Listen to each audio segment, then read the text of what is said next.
Masih teringat kejadian lalu seorang pria yang berharap menjadi abdi negara, mengerahkan seluruh kepercayaan hingga harta yang ia punya supaya lolos seleksi. Namun sayang nyawanya harus berakhir karena tipuan dari abdi negara itu sendiri. Ironis, itu yang paling tepat menggambarkan situasi tersebut. Dari sini kita sangat paham jika banyak orang yang ingin menjadi prajurit dengan menghalalkan segala cara. Nah, yang sudah berhasil menjadi anggota malah menyia-nyiakan jabatan yang sudah dipercayakan kepadanya.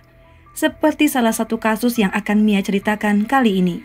Seorang wanita harus tewas di tangan seorang abdi negara karena permasalahan yang sangat serius. Hai teman-teman, terima kasih sudah klik video ini. Jangan lupa untuk subscribe dan tekan lonceng notifikasinya. Gak usah lama-lama, kita langsung masuk ke awal cerita. Kita kenalan dulu dengan seorang wanita bernama Vicky Febrian Piawai berusia 28 tahun saat kejadian itu terjadi.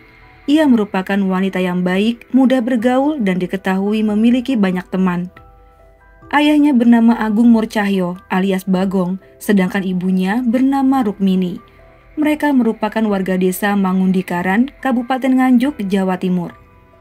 Menurut media berita yang telah beredar, Vicky yang tamat sekolah memilih untuk langsung bekerja dan mencari uang sendiri. Ia tak ingin merepotkan kedua orang tuanya lagi. Akhirnya ia bekerja dalam sebuah dealer motor sebagai marketing. Walaupun ia dikenal mudah bergaul, namun ia memiliki sifat pendiam apalagi jika memiliki masalah. Ia sering memendamnya sendiri daripada harus berbagi kepada kedua orang tuanya, karena tak ingin membuat mereka kepikiran tentunya. Hingga suatu peristiwa merubah jalan cerita keluarga bahagia ini. Berawal pada hari Jumat tanggal 29 Maret tahun 2019, sedang asiknya menikmati tahu lontong favorit di ruang tamu rumah bersama sang ayah dan mereka mengobrol juga sesekali bergurau. Setelah selesai makan, ia pun mandi kemudian berpamitan keluar dengan membawa sepeda motor Scoopy Silver miliknya. Ia memilih untuk menggunakan helm barunya daripada helm lama yang biasanya ia pakai. Ayahnya hanya tersenyum, tak ada rasa curiga sedikit pun dari orang tua Vicky. Lagi pula Vicky sudah wanita dewasa, mereka yakin putrinya bisa menjaga diri dan perilakunya. Mereka cuma meminta agar Vicky berhati-hati di jalan dan segera pulang jika urusannya sudah selesai. Malam makin larut. Biasa bagi para warga desa jika sudah di atas jam 9, jalanan akan terlihat sepi dan gelap. Begitu juga situasi di rumah keluarga Vicky. Gelapnya malam ditambah dengan awan hitam yang rupanya hendak memasuki rumah tersebut. Sekira pukul 10:30 malam, ayah Vicky yang saat itu tengah bersantai tiba-tiba mendapat telepon dari mantan kekasih putrinya yang bernama Kadir. Menurut dari media yang beredar, Kadir merupakan mantan anggota kepolisian. Nah, dalam teleponnya, Kadir mengabarkan jika Vicky mengalami kecelakaan tunggal di Jalan Bypass Desa Putren, Kecamatan Sukomoro dan tewas di tempat. Wah, betapa syoknya Agung mendengar hal ini. Ia tak percaya hingga menanyakan berkali-kali kepada Kadir. Kadir yang saat itu menenangkan hati sang ayah Vicky, menyuruhnya untuk segera pergi ke Rumah Sakit Bayangkara Nganjuk karena Vicky sedang dibawa ke sana. Sesampainya ia di IGD Rumah Sakit Bayangkara, pas bertepatan dengan mobil yang membawa jasad anaknya. Dengan perasaan cemas yang tentunya ia berharap sang putri masih dalam keadaan hidup.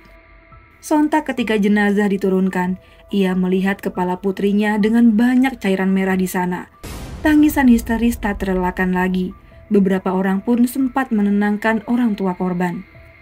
Setelah berusaha menenangkan dirinya sendiri, Agung menatap wajah anaknya yang terakhir kali, seolah ingin mengucapkan kata terakhir dan berharap ini semua adalah sebuah candaan saja.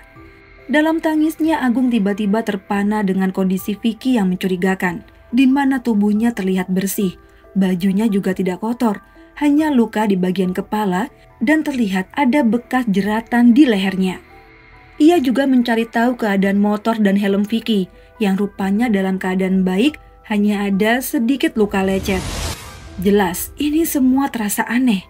Walaupun begitu, Agung masih menyimpan keraguannya dalam hati, karena di sisi lain, ia juga harus menenangkan hati sang istri, juga mengabari keluarga lain perihal kematian putrinya. Kemudian Agung dan Rukmini kembali pulang ke rumah dan menunggu jenazah putrinya pada keesokan hari, tepatnya Sabtu tanggal 30 Maret tahun 2019. Lagi-lagi melihat kedatangan anaknya, Agung tak kuasa menahan kesedihan. Ia pun pingsan berkali-kali, tak kuasa menahan diri, dan dibopong oleh kerabatnya untuk masuk ke dalam rumah. Sementara itu, berita kecelakaan yang menewaskan Vicky pada awalnya dipastikan adalah murni kecelakaan tunggal. Namun dari keterangan Kasat Reskrim Polres Nganjuk AKP Yogi Ardi Kristanto, kasusnya masih dalam penyelidikan. Mendengar hal ini, beberapa wartawan mencium adanya suatu konspirasi di balik kematian Vicky. Mereka pun dengan gesit mengawal kasus ini agar ditemukan titik terang. Apakah benar korban tewas kecelakaan seperti yang telah diragukan oleh ayah korban sebelumnya? Di lain sisi kejanggalan itu juga disadari oleh Dr. Dian yang melakukan visum pada tubuh korban. Ia mengatakan ada luka sayatan sebesar 5 hingga 7 cm di dahi dan masih mengeluarkan cairan merah. Sementara di bagian lehernya ada bekas memar berwarna biru gelap. Dan yang lebih membuat terkejut adalah Vicky ternyata tengah hamil muda. Mengetahui fakta ini, sang ayah menjadi terkejut untuk kesekian kalinya. Ia sungguh tidak mengetahui jika sang putri tengah berbadan dua. Sementara itu, polisi meminta keterangan dari Kadir. Ia adalah orang pertama yang menemukan tubuhnya, apalagi diketahui jika ia merupakan mantan teman dekat korban. Tak pelak ada kecurigaan mengarah kepadanya. Lantas, Kadir menjelaskan jika yang pertama kali menemukan tubuh Vicky bukanlah dirinya, melainkan supir truk dan kernet yang sedang melintas di jalan bypass. Karena mereka mengetahui jika korban laka lantas itu adalah Vicky dan mengenal pacarnya, ia segera saja menghubungi Kadir dan Kadir segera datang ke lokasi. Kadir menambahkan, sesampainya ia di sana, ia pun segera memeriksa tubuh Vicky yang rupanya masih ada sedikit denyut nadi. Saat itulah ia segera mengabari ayah korban dan mencari bantuan.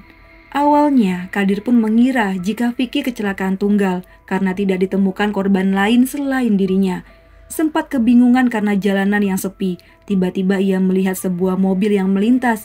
Seketika memberhentikan mobil tersebut dan meminta tolong untuk mengantar Vicky ke rumah sakit. Begitu kurang lebih pengakuan dari mantan kekasih Vicky. Mendengar hal ini, polisi pun tak langsung percaya dengan keterangan Kadir. Tentu mereka membutuhkan waktu lebih banyak untuk menyelidiki kasus ini.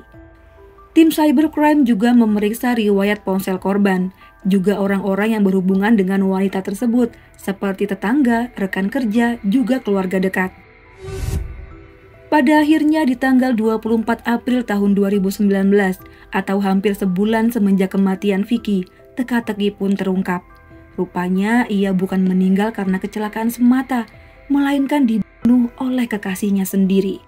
Namun kekasihnya bukan Kadir, melainkan seorang oknum polisi yang bertugas di Polres Nganjuk bernama Sutiwo berusia 34 tahun. Dari sini kita akan berkenalan dulu dengan sosok pria tersebut, dan kita akan dibawa ke tahun 2018. Sutiwo adalah seorang polisi aktif yang dinas di Polres Nganjuk. Ia merupakan seorang suami. Urusan rumah tangganya bersama sang istri diketahui tentram dan damai saja. Suatu hari, Suito sedang melakukan razia kendaraan bermotor. Di sanalah ia bertemu dengan Vicky yang saat itu terjaring razia lalu lintas dan terkena tilang. Dari situlah mereka saling bertukar nomor handphone. Selanjutnya berhubungan lewat jalur online. Lantas, karena tergoda satu sama lain, Vicky yang mengetahui jika Sutiwo telah beristri pun tetap saja ingin menemui pria penggoda itu. Pada intinya semenjak pertemuan pertama, ada binar-binar cinta di antara keduanya. Karena cuaca yang panas bikin keduanya gerah dan ingin melepas baju mereka di kamar hotel, hingga mereka melakukan hubungan terlarang. Sering sekali Sutiwo datang mengendarai mobil menjemput Vicky ke rumahnya. Sang ayah hanya melihat mobilnya saja, karena Sutiwo hanya menunggu dalam mobil dan tidak pernah menunjukkan batang hidungnya. Saat sang ayah bertanya perihal pria tersebut, putrinya hanya berkata ia adalah juragan beras dari Sukomoro. Ada sekitar 5 kali pria itu datang menjemput Vicky. Agung yang melihat buah hatinya sedang dimabuk cinta, apalagi yang menjemput menggunakan mobil, tentu ikut bahagia, bukan dilihat dari harta sang lelaki. Tapi paling tidak, anaknya tak perlu hidup susah lagi jika benar pria itu adalah pengusaha. Sementara itu entah kenapa hubungan mereka mulai merenggang. Sudah beberapa bulan tak ada komunikasi, hingga tiba-tiba Vicky menghubungi Sutiwo yang mengabarkan jika ia tengah hamil 4 bulan. Mendengar ini sontak saja Sutiwo kalang kabut, lantas ia mencoba memberikan uang sebesar 8,5 juta rupiah, namun Vicky menolak. Wanita berusia 28 tahun itu pun minta pertanggungjawaban Sutiwo untuk menikahi dirinya. Jelas ini mustahil, mana mungkin ia bisa menikah lagi. Karena itulah, hari-hari Sutiwo menjadi gelap gulita. Tiap hari pikirannya kacau, padahal kerjaannya di kepolisian sedang dalam posisi nyaman, hingga ia menyesal telah bertemu dengan Vicky. Di lain sisi, Vicky terus-terusan mendesak, tak tahu jika kekasih gelapnya lagi frustasi berat. Nah, salah satu rekan Sutiwo yang bernama Supriyadi menjadi tempat curhatan dirinya. Ia menceritakan segala permasalahan yang dihadapi, hingga resiko yang akan ditanggung jika kehamilan Vicky sampai terbongkar. Tentu jabatannya dipertaruhkan, belum lagi anak dan istrinya pasti akan sedih. Hingga tiba-tiba, Supriyadi yang merupakan tenaga bantuan di Polres Nganjuk memberikan sebuah ide cemerlang, yaitu menghabisi nyawa Vicky. Mendengar ini, Sutiwo menolak, namun setelah dipikir-pikir lagi, itu adalah keputusan yang tepat. Seolah tidak ada cara lain untuk masalah rumit ini.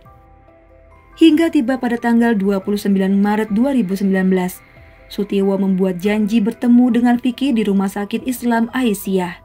Kemudian Vicky menitipkan motornya di sana dan pindah ke mobil Sutiwo yang di dalamnya sudah ada Supriyadi. Sayang sekali Vicky tak mengetahui jika maut sebentar lagi menjemput. Mereka pun bertiga sempat ngobrol sejenak sebelum wanita itu dihabisi oleh para pelaku. Setelah memastikan korban tak berdaya, Supriyadi mengambil motor korban dan membawanya ke bypass. Di sanalah mereka membuat skenario kecelakaan tunggal. Jadi motornya Vicky dibenturkan ke jalan, namun tidak terlalu parah. Hingga tubuh Vicky ditemukan oleh pengendara yang lewat. Dengan ini mantan polisi tersebut telah menjadi pesakitan dan dicopot statusnya sebagai anggota Polri. Ia dijerat dengan pasal 338 dan 340 KUHP tentang pembunuhan terencana. Sedangkan untuk pelaku Supriyadi, ia berhasil kabur dan belum tertangkap. Karena Mia belum menemukan berita terkait Supriyadi ya teman-teman. Jika kalian ada yang mengetahui infonya, mohon tulis di kolom komentar. Nah teman-teman, dari sini kita mengetahui tidak ada hubungan terlarang yang berakhir happy ending. Mia hanya bisa mengingatkan lagi dan lagi, sebelum kalian melakukan kejahatan, coba bayangkan dulu nih, tinggal bertahun-tahun di jeruji besi yang cuma bisa ngeliat cicak mondar-mandir. Sedangkan di luar sana masih banyak tempat wisata keren yang belum kamu jelajahi. Jadi pikirkan baik-baik sebelum melakukan tindakan bodoh. Sampai sini dulu video Mia kali ini, mohon maaf jika ada salah-salah kata. Sampai jumpa di video selanjutnya. Bye!